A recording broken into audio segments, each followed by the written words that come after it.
In this lesson, I want to go over nulls, booleans, and multi-select pick list values. First, I'll go through nulls, and we can query on a null or whether or not there is a null value or not a null value.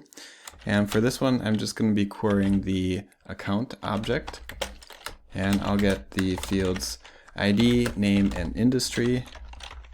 And I know there's quite a few nulls within industry because when we were creating accounts, we didn't create any with an industry value. So I have, and then in the org, if you just created and I think playground is the same thing, but there is some data in the accounts and there should be some industry values that you can take a look from. So I'm going to query where industry is equal to null.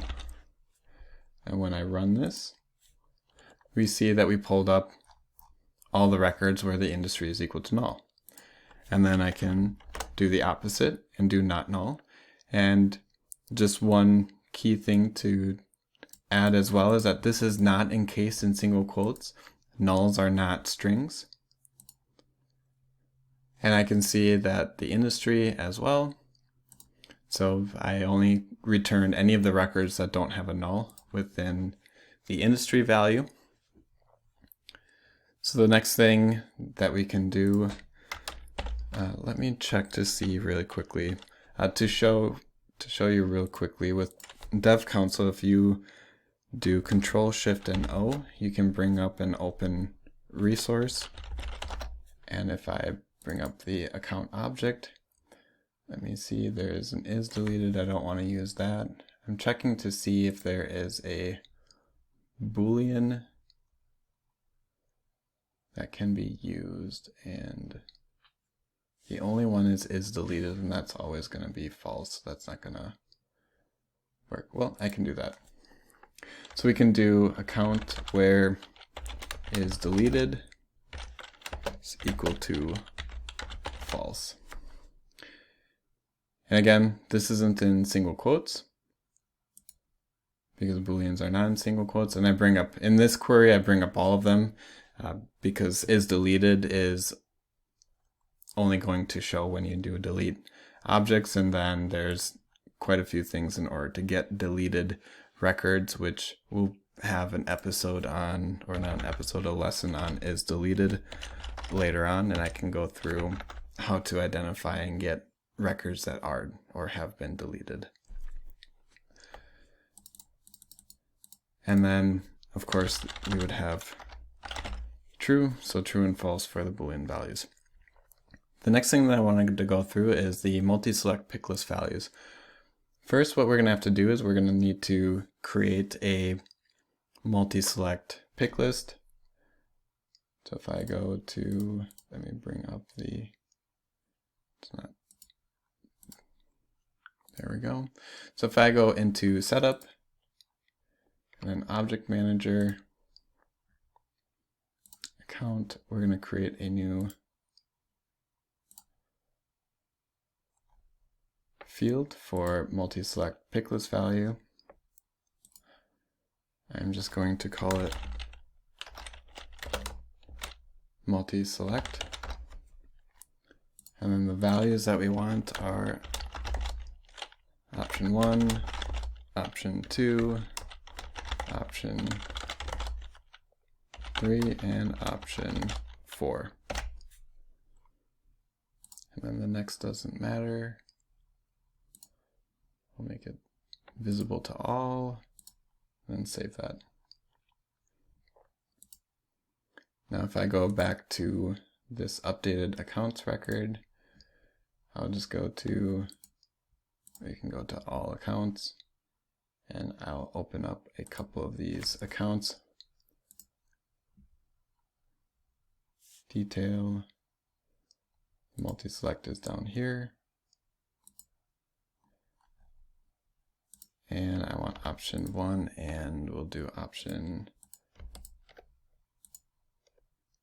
1 and 3 for this one. Go back. I'm going to populate a couple of them, and I would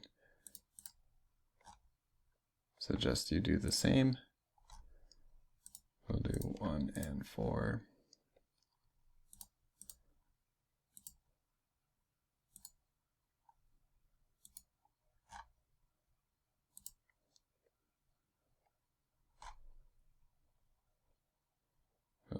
1 and 2.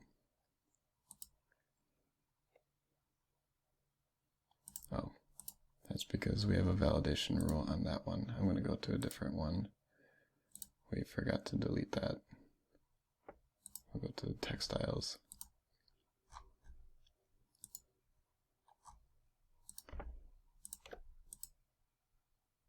One and 4. Okay, so that should be enough.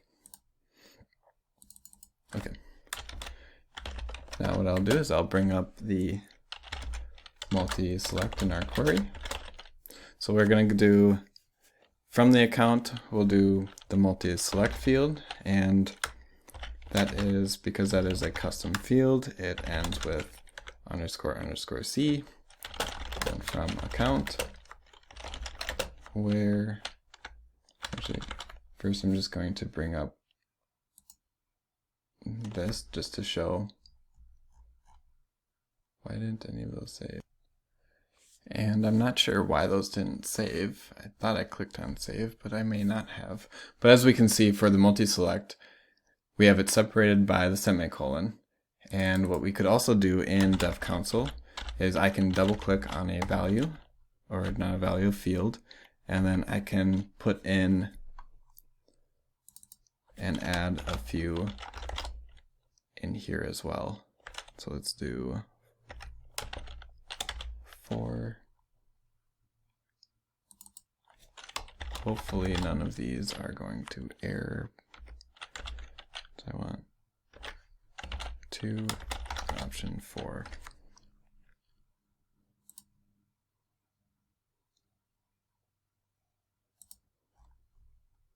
Oh, and that's why I did colon, not semicolon.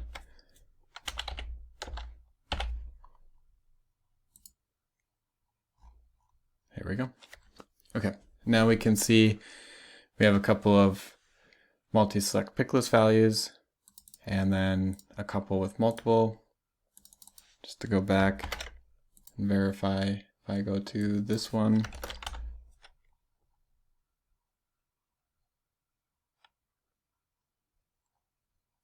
go down to the details, and I can see multi-select has been populated. Now if I go back and to the query, if I do where, I'll do multi-select, and then equals, if I wanted a specific value or a specific set of values, let's say I wanted only the ones where the multi-select is option 1 and option 3. I'll just grab this. So this is only going to select this one. Actually, we'll do option 2 and option 4, just because we have this option 2 and this option 4 right here.